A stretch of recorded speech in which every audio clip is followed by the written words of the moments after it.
लाल की चुनरी मोरी मैया के हो देवी मैया के।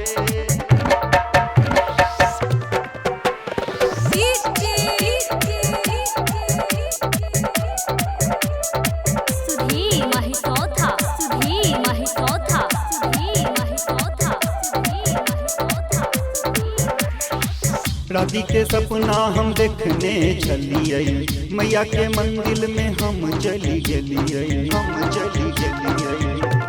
हाँ, राधी के सपना हम देखने चलिए, मैया के मंदिर में हम चली गेलिए। संगे में छिए भैरो भैया गे,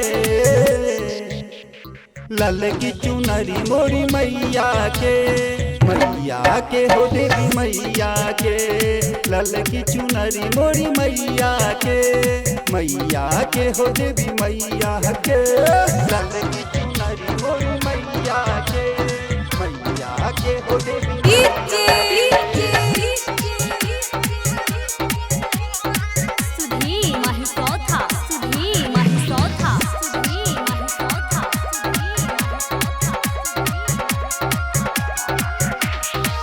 सूझे नहीं उपाय गुना कल साल कल से पमैया जी के पूजा करा दी। सुनै हमर बात हम दिलियो सौगात मैया जी के तू कल सा भोरई लग पूजा के थालिया बन तू हाली हाली तोरा खातिर बर मंग लेबो। सुनै न बात मोरी दैया गे, लाल की चुनरी मोरी मैया के हो देवी मैया के। लाल की चुनरी मोरी मैया के हो देवी मैया के। लाल की चुनरी मोरी मैया के हो देवी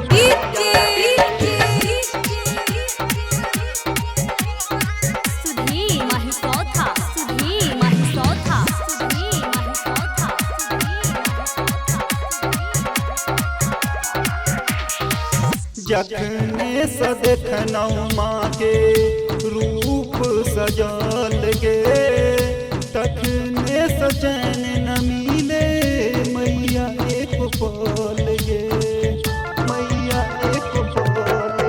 छिए माई महारानी हे जग कल्याणी रानू मैया के ध्यान लगाबै।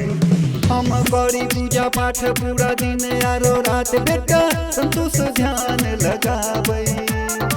सिर सवारी देवी मैया के, लाल की चुनरी मोरी मैया के हो देवी मैया के। लाल की चुनरी मोरी मैया के हो देवी मैया के।